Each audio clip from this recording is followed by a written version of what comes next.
मुलांनो, आज आपण मराठी विषयाच्या माध्यमातून इयत्ता 6वी मध्ये पान क्रमांक 57वर जो पाठ आहे, जो धडा आहे, या धड्याची पाठाची माहिती घेऊ. त्या अगोदर तुम्हाला सर्वांनाच माहिती आहे, आपण छान दिसावं, आपलं व्यक्तिमत्व छान असावं, आपले विचार शुद्ध असावेत, यासाठी आपल्यावर कुटुंबामध्ये, शाळेमध्ये आपल्यावर संस्कार करतात आणि त्या संस्काराच्या माध्यमातून आपलं व्यक्तिमत्व खुलून येतं. चार चौघामध्ये आपण वेगळे दिसतो, वेगळे म्हणजे खूप सुंदर छान दिसतो. आणि त्याबरोबरच आपण जर आपले आचरण चांगले ठेवले तर आपण अधिक सुंदर होतो, आपलं व्यक्तिमत्व सर्वांना आवडतं आणि आपण हँडसम बनतो. मग आपण आज इयत्ता 6वी मध्ये पान नंबर 57वर जो धडा आहे, या धड्याची माहिती घेऊ. धड्याचे नाव हँडसम बनण्याचा उपाय. दीपक आपल्या आईला हँडसम बनण्याचा उपाय कसा आहे आणि आई कशी सांगते त्याला, याची माहिती आपण आज घेऊ. आई, मला हँडसम कसं बनता येईल? दीपकने विचारले. दीपकने आपल्या आईला विचारले, मला हँडसम कसं बनता येईल? त्यावेळेस दीपक आरशात पाहत होता. आईच्या काहीच लक्षात आले नाही. दीपक आरशात पाहत आईला म्हणाला, आई, मला हँडसम कसं बनता येईल? परंतु आईच्या काहीच लक्षात आले नाही. हँडसम म्हणजे काय रे? आईने विचारले. बघा पुढे. दीपक, सुंदर. दीपक म्हणाला, बघ ना आई, माझे गाल कसे बसले आहेत, म्हणजे माझे गाल बसले आहेत, आत गेले आहेत. माझ्या वर्गातील इतर मुले किती हँडसम आहेत. गोबरे गाल, चेहऱ्यावर लालिमा आणि गोलगोल चेहरा, सर्वजण ताज्या ताज्या टोमॅटोसारखे आहेत. पहा, दीपकने सुंदर म्हणजे कसं आहे, कसं दिसलं पाहिजे याचं वर्णन या ठिकाणी आपल्या आईला तो सांगतो आहे.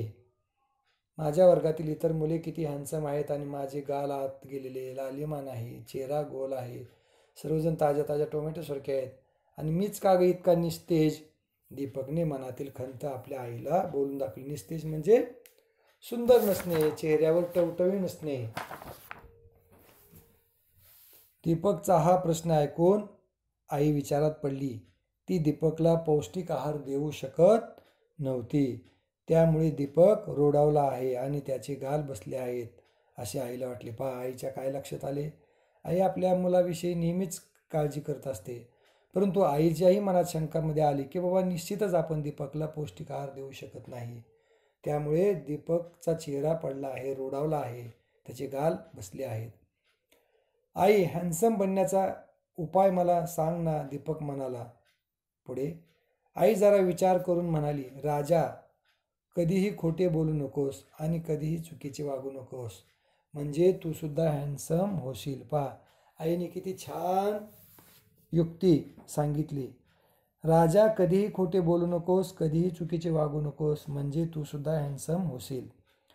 हँडसम नाही आई, हँडसम म्हणतात, हँडसम. दीपकला थोडे थोडे इंग्रजी शब्द येतात हे पाहून आईला आनंद झाला. पहा, आपल्या मुलाला इंग्रजी येतं हे पाहून आईला अतिशय छान वाटलं, कारण आई हँडसम म्हणायची आणि मुलगा म्हणायचा आई हँडसम नाही, हँडसम. हँडसम. आईने हँडसम बनण्याचा उपाय सांगितल्यानंतर दीपक बराच वेळ विचार करीत राहिला. दीपक हा 11 वर्षाचा एक अत्यंत हुशार विद्यार्थी होता. परीक्षेत तो नेहमी पहिल्या 3 क्रमांकात उत्तीर्ण होत असे. पहा, दीपक हुशार होता, 11 वर्षाचा होता आणि पहिल्या 3 विद्यार्थ्यांमध्ये प्रत्येक वर्षी यायचा. तो अभ्यास देखील करत होता.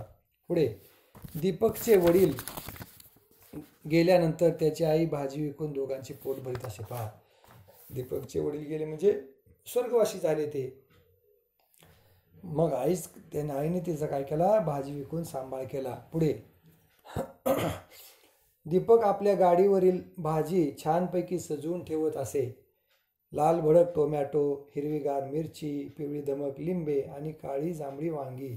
दीपक देखील आपल्या आईला भाजी विकण्यासाठी मदत करीत असे आणि तो भाजी काय करायचा, भाजीचा स्टॉल, हातगाडीवर भाजी विकत असताना तो काय करायचा, सजवून ठेवायचा, म्हणजे ग्राहक त्याच्याकडे येईल. गेल्या महिन्यात दीपकच्या शाळेत चित्रकला स्पर्धा आयोजित केली गेली होती. त्यामध्ये बहुसंख्य विद्यार्थ्यांनी मिकी माऊसची, विविध प्रकारच्या मोटार गाड्यांची किंवा कार्टूनची चित्रे काढली होती. आणि त्याच्या मित्रांनी काय केलं होतं, वेगवेगळे मिकी माऊस गाड्यांची चित्र काढली होती. परंतु दीपकने मात्र टोपलीत सजवलेल्या भाज्यांचे चित्र काढले होते. पहा, जे त्याने पाहिलं तेच त्याचं चित्र काढलं. त्या भाज्यामध्ये हुबेहूब रंग भरले होते. त्यामुळे या चित्रकला स्पर्धेत दीपकचाच पहिला नंबर आला, कारण त्याने इतरांपेक्षा वेगळं चित्र काढलं होतं, फळे भाजीपाल्याचं. दीपकने आपल्या चित्रामध्ये रंग भरण्यासाठी मित्राकडून रंगपेटी आणि ब्रश उसने घेतले होते. अरे रे, मी या सर्व गोष्टी खरेदी करू शकलो असतो तर किती बरं झालं असतं, दीपक विचार करीत होता. दीपक विचार करीत असताना त्याला वाटले, आणि साहजिक आहे की अशा प्रकारचे चित्र काढण्यासाठी मी जर ब्रश रंगपेटी विकत घेऊ शकलो असतो तर छान झाले असते. पुढे, दीपकच्या वर्गातील श्रीमंत मुलाकडे किती छान छान वस्तू होत्या. कोणाकडे परदेशी कंपास बॉक्स होती, तर कोणाकडे छानदार दप्तर छानसं. दीपक आपल्या वर्गाचा मॉनिटर होता. वर्ग शिक्षिकेने त्याला वर्गातील विद्यार्थ्यांचा गृहपाठ तपासायचे काम सोपवले होते. पहा, दीपक हुशार होता, पहिल्या 3 मध्ये यायचा, त्यामुळे त्याच्यावर जबाबदारी मॉनिटरची होती. वर्ग शिक्षिकेने त्याला वर्गातील मुलांचे गृहपाठ तपासायचे काम सोपवले होते. वर्गातील जे विद्यार्थी गृहपाठ करून आणत नसत त्यांची नावे दीपक वर्ग शिक्षिकेला सांगत असे, आणि वर्ग शिक्षिका अशा विद्यार्थ्यांना कडक शिक्षा करीत असे. एके दिवशी मधल्या सुट्टीत मेहुल दीपक जवळ आला. त्याचा मित्र मेहुल त्याच्याजवळ आला. त्याने दीपकच्या हातात एक वस्तू ठेवत म्हटले, बघ तुला पसंत आहे का. पहा, त्याने काय केलं, आपल्या हातामधील वस्तू दीपकला दाखवली आणि त्याच्या हातात ठेवली आणि म्हणाला, बघ तुला पसंत आहे का. दीपकने पाहिले तर ती चाके असलेली छोटीशी पेटी होती. त्या पेटीला छोटीशी चाके होती. दीपकने पाहिले तर ती चाके असलेली छोटीशी पेटी होती. वा, दीपक आनंदून म्हणाला, हे फारच सुंदर खेळणं आहे. त्यावर पुढे मेहुल म्हणाला, अरे ते काही खेळणं नाही. मेहुल म्हणाला. अशा तऱ्हेने आज आपण पान नंबर 57 आणि 58 वर जी माहिती आहे की हॅन्डसम बनण्याचा उपाय, या पाठाच्या काही भागाची माहिती घेतली. पुढील भागाची माहिती आपण पुढील तासाला घेऊया. तोपर्यंत झालेला भाग काळजीपूर्वक वाचा आणि दीपकच्या मनामध्ये आलेले विचार तुम्ही मला प्रश्नोत्तराच्या माध्यमातून लिहून 5 ओळीमध्ये व्हॉट्सॲपवर आपल्या ग्रुपवर सेंड करायचे आहेत. रंगपेटी पाहून म्हणजे खेळणं पाहून दीपकच्या मनामध्ये आलेला विचार. या ठिकाणी थांबूयात आपण. धन्यवाद.